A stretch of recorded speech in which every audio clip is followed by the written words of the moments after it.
Olá, meu amigo ou minha amiga, tudo bem com você? Seja muito bem-vindo ou bem-vinda a mais uma aula de Ciências da Natureza. E nessa aula nós vamos conversar sobre uma das grandes consequências da dinâmica das placas tectônicas. Eu estou falando dos vulcões. Mas o que é um vulcão? Um vulcão é uma abertura na crosta terrestre e, através dessa abertura, é derramado lava, cinzas, vapor de água e outros gases.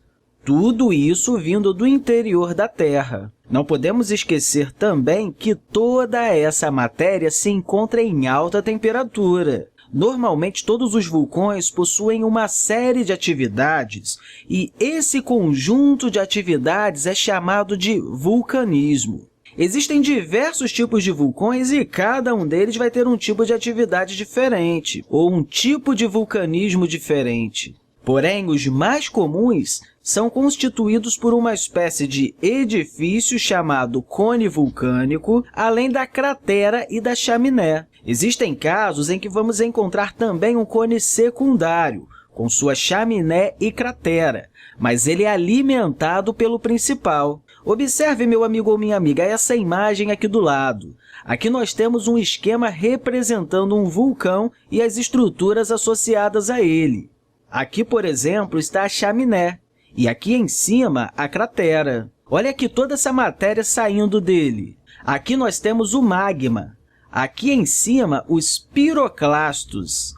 E aqui, escorrendo, nós temos a lava. Por falar nisso, vamos conversar um pouco sobre esses materiais. Vamos escrever isso aqui, então. Materiais vulcânicos. Quando ocorrem as erupções vulcânicas, que é o momento em que diversos materiais são expelidos pelos vulcões, nós vamos encontrar materiais em diversos estados físicos. Os materiais sólidos que são expelidos são chamados de piroclastos. Os materiais líquidos que são provenientes da crosta do magma são chamados de lavas. O magma também costuma liberar gás ou vapor nesse processo. Outra coisa que também podemos falar é sobre os tipos de atividades vulcânicas. Quando pensamos em um vulcão, a primeira imagem que vem à nossa mente é aquele que eu já falei aqui, um cone enorme, onde ocorre uma grande explosão e de onde sai um monte de matéria quente. Apesar desse tipo de atividade ser muito comum, existem outros tipos de atividades vulcânicas que valem a pena a gente conversar. A atividade vulcânica ou vulcanismo é algo bem variável e diversificado, e isso, claro, depende de alguns fatores, tais como as propriedades químicas do magma, a sua temperatura e os níveis de água e gases presentes nas matérias que formam os gases. Além, é claro, das condições da expulsão de toda a matéria existente no interior do vulcão. De uma forma geral, podemos dizer que existem três tipos de erupções vulcânicas: a erupção efusiva, a erupção explosiva e a erupção mista. Mas quais são as principais diferenças entre esses tipos de erupções?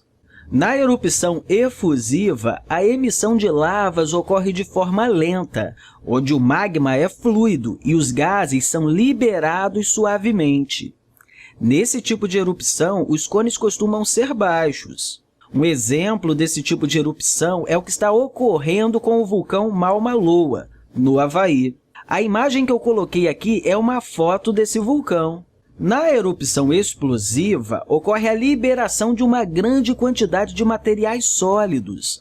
Os magmas são liberados de forma violenta e eles costumam ser viscosos. Nesse processo, também são liberados piroclastos. Um exemplo desse tipo de erupção que podemos falar é o que ocorreu com o Monte Santa Helena, nos Estados Unidos. Falando agora sobre a erupção mista, nós vamos ter a alternância entre explosões violentas, como na explosiva, e emissão lenta de lava, como ocorre com a efusiva. O cone tem camadas de piroclastos e lava solidificada. O vulcão Etna, na Itália, é um ótimo exemplo desse tipo de vulcanismo. Como você viu, nós falamos sobre os tipos de erupções e ainda apontamos alguns exemplos desses tipos de vulcanismos. Mas qual é a distribuição de vulcões ao longo do globo terrestre? Ou seja, quais são os lugares onde são encontrados mais vulcões? Como em um vulcão ocorre liberação de materiais quentes da crosta terrestre, é muito comum encontrarmos vulcões nos limites entre as placas tectônicas. Quando observamos em um mapa as regiões onde tem mais vulcões ativos, percebemos que são em regiões que se localizam nesses limites entre as placas. Por exemplo, nós vamos encontrar muitos vulcões no Chile, tais como Chaitén, que se tornou ativo em 2008. Na Indonésia, nós podemos encontrar cerca de 120 vulcões ativos. É um número muito grande. Também temos os Estados Unidos, principalmente no Havaí, ou Monte Santa Helena, no estado de Washington, que, ao entrar em erupção em 1980, deixou 57 mortos. Também encontramos muitos vulcões no Japão, um lugar onde temos um número muito grande de vulcões ativos. O Monte Fuji, por exemplo, pode entrar em erupção a qualquer momento. No continente europeu, podemos citar a Rússia, principalmente na Sibéria, onde é encontrado a maioria dos vulcões ativos. No Brasil, não temos nenhum vulcão ativo, mesmo em tempos recentes. E, por falar nisso, é importante destacar que o nosso país não foi afetado por nenhuma atividade vulcânica durante os últimos 80 milhões de anos. Os mais recentes foram responsáveis pela formação de diversas ilhas no Atlântico brasileiro, incluindo Fernando de Noronha, Trindade e Abrolhos. Além de toda essa distribuição que eu mostrei aqui para você, existem diversos outros vulcões inativos ou ativos ao redor do globo.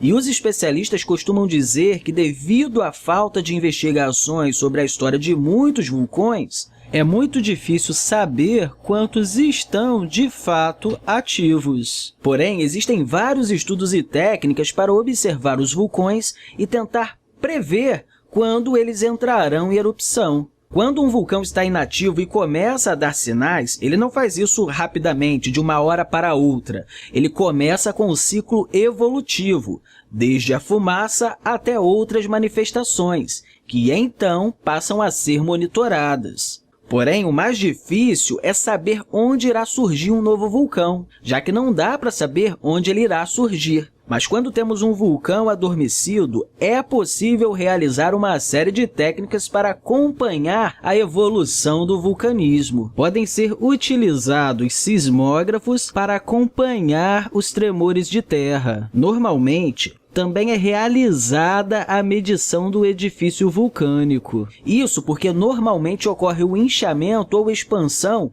antes da erupção. Outros fatores também costumam ser observados, tais como os fenômenos meteorológicos. Enfim, apesar da utilização de todas essas técnicas para acompanhar a evolução de um vulcão e de tentar prevenir que grandes estragos sejam feitos, principalmente no que se refere à vida humana, não podemos esquecer que a atividade vulcânica é uma força da natureza e, por isso, tem um grande impacto no ambiente, além de ser algo que não pode ser impedido. Contudo, as erupções vulcânicas podem sim ser estudadas, além da conscientização das pessoas que moram em áreas de risco para que sejam evitadas grandes catástrofes. Só a fim de curiosidade, a gente pode utilizar aqui o Google Earth para observar diversos vulcões ativos ao redor do mundo. Aqui, por exemplo, eu vou te mostrar o vulcão Krakatoa, na Indonésia, que atualmente está em erupção. Então, como podemos ver aqui, nós temos aqui o Krakatoa. Bem, meu amigo ou minha amiga, essa aula foi sobre os vulcões e o vulcanismo, um dos efeitos provocados pela dinâmica das placas tectônicas. Na próxima aula, nós vamos continuar vendo outros efeitos, como, por exemplo, os terremotos e tsunamis.